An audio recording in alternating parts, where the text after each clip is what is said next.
Ayan idol, naglaga tayo ng baboy. At yan, malambot na ang ating karni. Lagyan natin ng Baguio beans. I-half cook lang natin idol ang gulay. At ito ang aking repolyo. Ayan. Tapos pagkulo niyan, tatakpan na natin. Tapos patayin ng apoy para half cook lang siya. Ayun.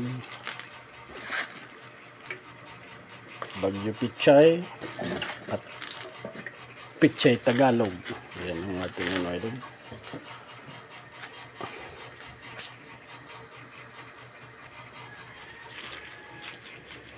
Tapos pag kumulo na siya, yan na natin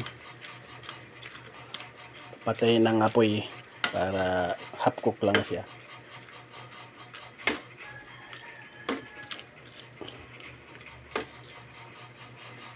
At ito,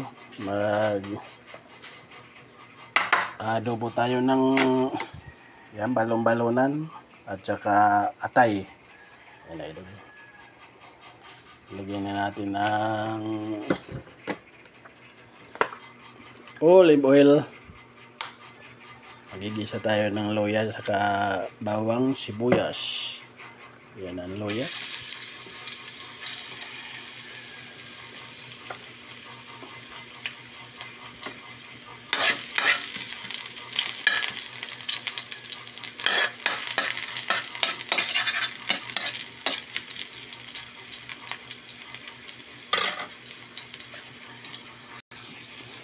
Ilagay na natin sabay ng sibuyas saka bawang.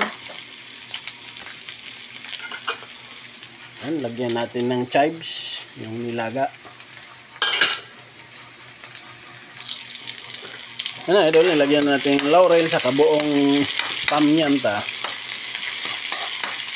Ang bango ng amoy niya. At ilagay na natin itong balon-balonan. Ano idol, kumulo ng ating nilaga. I-off na natin ng apoy niya. Yan, luto ng ating nilagang pork. Ang bango ng amoy niya, ng mga may chives. Ito, ilagay na natin ang yan, liver din ng chicken. Ito, lagyan na natin ng recado. Nagtubig pa. Soy sauce, vinegar, at siyempre may magic syrup. At pag natuyo na, ilalagyan natin siya ng gata pag natuyo na siyang nagmantika na. Yan idol, nagmantika ng ating adobong atay saka balon-balonan.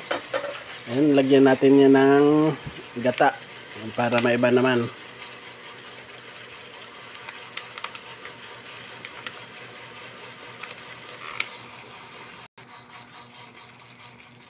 Ating adobong may gata. Tapos patuyuin lang. At matuyo naman siya.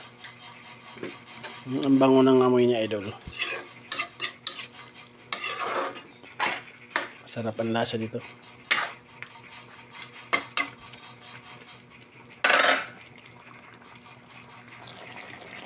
Idol, luto na ang ating adobo na may gata.